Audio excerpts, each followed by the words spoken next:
What's happening, everybody? Today I'm going to talk about hydroponic gardening here in the high desert and show you a couple techniques that I'm using. Here we go.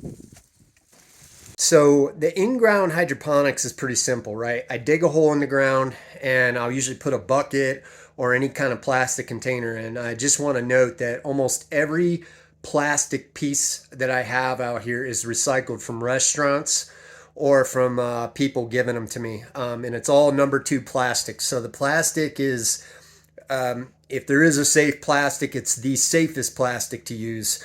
And it's not exposed to direct sunlight. So even the tops of the buckets, as I'm showing here, they're not actually going to be exposed to sunlight. I actually will bury those in dirt as well. I just left them there for the purpose of the video to show you so you could see what I'm actually doing. So if you want to know if this works, I do have some pictures from last year's garden that I did out here. I did this for years when it was in Tucson, when it was a lot hotter. At that time, I wasn't really into social media, so I didn't keep a lot of pictures or records. But this is from last year out here with lettuce. I did this in milk jugs, and obviously it worked really well. I also did spinach and a couple other things. So it does work. Now I'll tell you why it works, and then I'll tell you when it doesn't work as well. So it works well here where I'm at in the high desert. The soil temps, we don't really get soil freezes. We get down to 40 to 45 degrees will be our lowest soil temperatures here. Now, the soil out here is absolutely terrible. So, really planting in ground here is a challenge. People do it, but you spend a lot of work trying to make your soil usable. So, I always liked hydroponics, and even though I am using fertilizers, one thing you need to know is I'm not dumping them. I don't waste any of it. I use it all. I don't dump any of it. The runoff that you hear about with fertilizer is part of the big problem, and I don't, none of this goes directly into the soil. So so there's that. I do know that, it's not the best thing. People don't think it's the best thing environmentally, but, I think where it counteracts for me out here is that I actually am able to use probably 90% less water than someone who does conventional gardening. And actually the biggest thing that we deal with out here is lack of water because I'm in the Arizona desert. So for me, this is a great way to garden, and it works real well. If you hear anything in the background, I have my cats here. I'm in a pallet shed that I converted a long time back. You can see videos on that as well. So anyways, been off grid out here for a few years. I've really been neglecting my garden here because I've been so focused on building our house. But I do, keep some plants alive. I just don't really post a lot about it because it's nothing to brag about. But this is about the time of year when I like to start ramping up for spring gardening. This is like the sweet spot for me over the next, 4 or 5 months here. So we got, February, mid-February, March, April, May, and then about June. So about 4.5 months. The gardening's really nice here, but when you get into June, July, and part of August, that's when the temperatures are going to get kind of high up here. They're going to get pretty high out here, and this is when the hydroponic in-ground hydroponics don't work as well. So here's how it works. You can see here. The way it works, you fill a container up with water.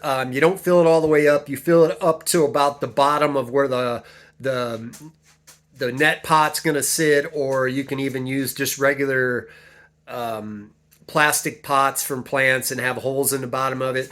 And you set that in about that much into the water. And then what will happen is as that plant sucks up the water to grow, the ground will start, or the water will start to lower, leaving an air gap in there. But what happens is the roots will start to grow into that solution. So when you see it happen full term, the roots will keep growing down while the water level goes down, and then you'll have this huge root zone down there. And what that does, that air gap also gives you oxygen for your plants. Now let's talk about oxygen.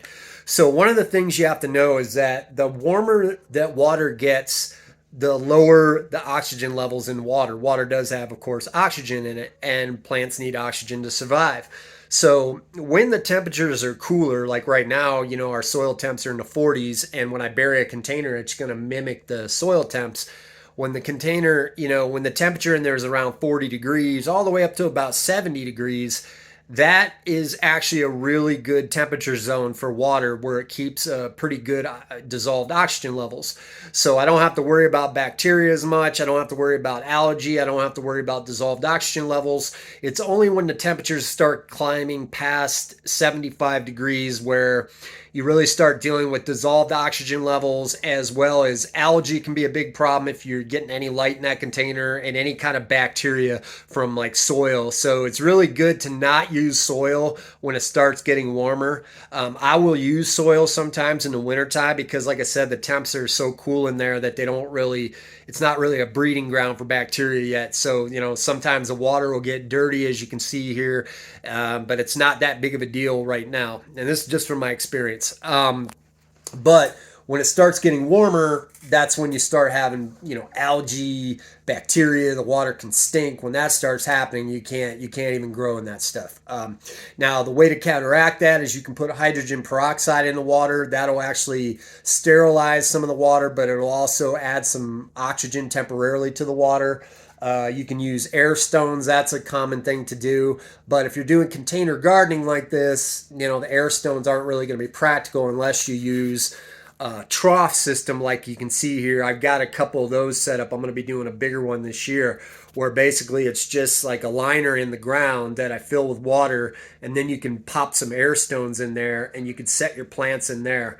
Now, this is called Kratky Hydroponics. I'm just doing a modified version of it. It's a very passive system where I don't have to have pumps. I don't have to have air stones, things like that. That's something that, that's kind of the whole point of this, is that it can be done, with minimal effort. And when I'm living off grid and I don't want to set up electrical systems to have pumps and all that stuff, it can really be, an ideal way to grow out here.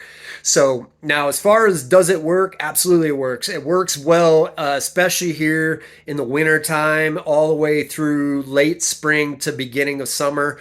Only in the beginning of summer does it really start, being a thing where I'll kind of take a break from it till fall, and then I'll go back to it. And that's when you can clean your system out, clean out the jugs, and because there's going to just be bacteria and stuff like that growing in it. So it does work. I just figured I'd give you guys this idea. Now, as far as the type of fertilizer I'm using, here are 3 different types of fertilizer. Actually, this is a one system, but it's a 3-part system.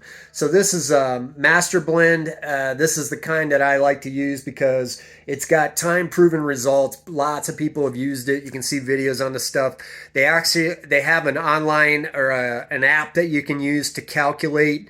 You can basically just punch in how much water you have, and then you got to get a little scale, but you can weigh out the grams of hydroponic solution that you're adding here to keep everything where it's supposed to be. So it comes in 3 parts. You have your master blend fertilizer, and then you have your calcium nitrate, which is, your nitrogen, and then you have your magnesium sulfate, which is also known as Epsom salt.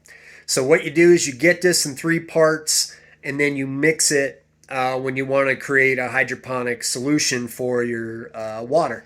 And this is what I use. Now, this is real good for growing lettuce, of course, tomatoes, peppers, just about everything. It's a real good system. It's also very economical. So this is what I'm using, folks. And I will keep you updated on the results of this one. My greenhouse, how everything's going. These are snow peas that I'm planting right now.